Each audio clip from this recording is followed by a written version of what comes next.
안녕하세요. SBI 고병기 편집장입니다. K리츠 위클리 전해드리도록 하겠습니다. 지난주 21개 리츠의 단순 평균 수익률은 마이너스 1.48%를 기록하면서 3주 만에 다시 하락세로 돌아섰습니다. 같은 기간 동안 코스피 지수는 변동성이 큰 모습이 지속되면서 마이너스 8.76%를 기록했습니다. 개별 리츠별로 살펴보면 전주에 45% 급등했던 마스턴 프리미어 리츠가 16% 가까이 급락하면서 변동성이 확대되는 모습이고요. 또한 D&D 플랫폼 리츠가 마침내 핵심 자산인 세미콜론 물레 매각을 이달 말에 완료한다고 공시했습니다. 아울러 NH프라임 리츠는 서울스퀘어 매각 재원으로 역대 최대 규모의 특별 배당을 지급한다고 밝혔습니다. 지난주 시장에서 주목했던 거시경제 이벤트는 이제 다시 점화되기 시작한 중동 분쟁과 미국의 물가 지표가 있는데요. 일단 미국 물가 지표 같은 경우에는 에너지 가격 급등세가 일시적으로 진정되면서 둔화되는 모습을 보였지만 미국과 이란 간의 전쟁이 계속되고 있고 또 이런 인공지능 투자 때도 물가 상승을 부채질하고 있기 때문에 여전히 물가가 안정화 국면에 접어들었다고 보기는 힘든 상황입니다. 일단 미국 노동부가 14일에 발표한 6월 CPI 소비자 물가 지수는 전년 동월 대비 3.5% 상승했는데 예상치인 3.8%를 밑돌았고요. 전월 대비로도 0.4% 하락해 시장 예상치인 0.2% 하락보다 낙폭이 컸습니다. 2020년 4월 이후 가장 큰 폭의 하락이고요. 변동성이 큰 식료품과 에너지를 제외한 그런 CPI 같은 경우에도 전년 동월 대비해서 2.6% 상승해서 시장 전망치인 2.9% 상승을 하회했고 전월 대비로는 보합을 기록해서 시장 예상치인 0.2% 상승을 밑돌았습니다. 대체로 에너지 가격 하락세가 이어지면서 전반적으로 이 물가 상승률을 떨어뜨린 요인이 됐고요. 다만 이 같은 에너지 가격 하락세가 일시적이다 이런 분석도 많이 나오고 있습니다. 실제로 최근 이란과 미국 간의 분쟁이 또 다시 점화되면서 에너지 가격 상승세가 계속되고 있고요.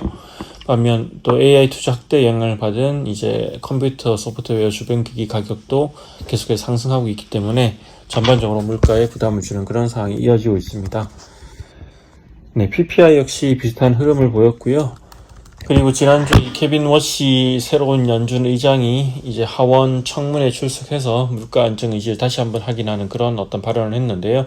아직까지 물가 안정 임무가 완수됐다고 보지 않기 때문에 인플레이션에 있어 해야 할 일이 있다 이렇게 강조를 했고요. 다만 구체적인 금리 인상 필요성에 대해서는 구체적으로 언급하지 않았습니다.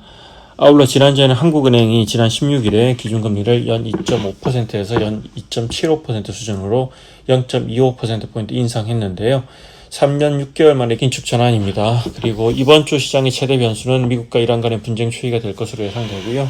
계속해서 양측 간의 공습이 이어지고 있는 상황이고 또 이런 갈등이 장기화될 경우에는 또 인플레이션에 대한 우려가 다시 되살아날 수 있기 때문에 예의주시해서 지켜봐야 될 필요가 있어 보입니다.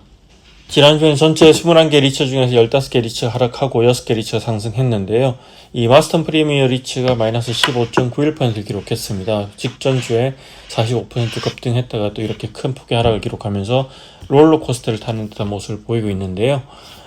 이 마스턴 프리미어 리츠를 운영하는 리츠 MC 마스턴 투자 운영도 최근의 급등과 급락을 반복하는 이유에 대해서 뚜렷하게 설명하지 못하고 있는 상황이고 현재 마스터 프리미어 리츠 같은 경우에 시가총액이 200억 원 내외로 상당히 규모가 작다 보니 거래가 조금만 늘어나도 주가가 급등하거나 급락하는 현상이 나타나면서 변동성이 큰 모습을 보이고 있는 상황입니다. 실제로 마스터 프리미어 리츠의 지난 한 달간 평균 거래 대금이 8,300만원 수준인데 주가가 30% 가까이 급등했던 지난 10일 거래 대금은 평소보다 3배 가까이 많았던 2억 6,200만원을 기록했고요. 또 주가가 10% 이상 급락했던 지난 13일 거래 대금은 7억 6,900만원을 기록해서 평소보다 상당히 거래 대금이 늘어나면서 이렇게 주가 변동성을 키우는 그런 모습을 보였습니다. 그리고 지난주에는 마스턴 프리미어 리츠 이어서 1위치 고거래비 마이너스 4.82% 기록했고 대신 밸류 리츠가 마이너스 3.62% 그리고 ESR 캔달 스퀘어 리츠가 마이너스 3.48%를 기록하면서 낙폭이 컸습니다. 반면에 JR 글로벌 리츠 디폴트 사태 여파로 해외 자산을 담은 리츠에 대한 부정적인 기류가 형성되면서 주가가 1,000원 초중반대까지 떨어진 KB스타 리츠 같은 경우에는 지난주에는 7.44% 상승해서 가장 큰 폭으로 올랐습니다. 그리고 D&D 플랫폼 리츠 주주들이 기다렸던 소식이 있는데요. 핵심 자산 세미콜론 물레 관련 소식입니다. 오는 30일에 매각이 완료될 예정인데요. 애초 6월 달에 이제 매매 계약을 체결하려고 했는데, 이 최근 금리 상승으로 어떤 대주단과 협의가 길어지면서 또 이렇게 매각 일정이 다소 지연됐고요. 어쨌든 30일에 매각을 완료한다고 이렇게 발표를 했습니다. 이 D&D 플랫폼 리츠는 이번에 매각한 자금을 바탕으로 세미콜론 수송 우선주 지분 취득에 활용하고, 또 나머지는 특별 배당과 그리고 부채 상환 그리고 새로운 신규 투자에 활용할 계획입니다. NH 프라임 리츠 소식도 있습니다. NH 프라임 리츠가 제 14기 2025년 12월부터 2026년 5월까지죠. 제 14기 주당 배당금을 837원 지급한다고 발표했는데요. 역대 최대 규모이고, 이번에 이제 이렇게 배당금이 늘어난 배경은 지난 2월 말에 매각이 완료된 서울스퀘어 매각 차익으로 이제 특별 배당을 지급하기 때문입니다. 역대 최대 규모의 어떤 이제 배당금 규모고요.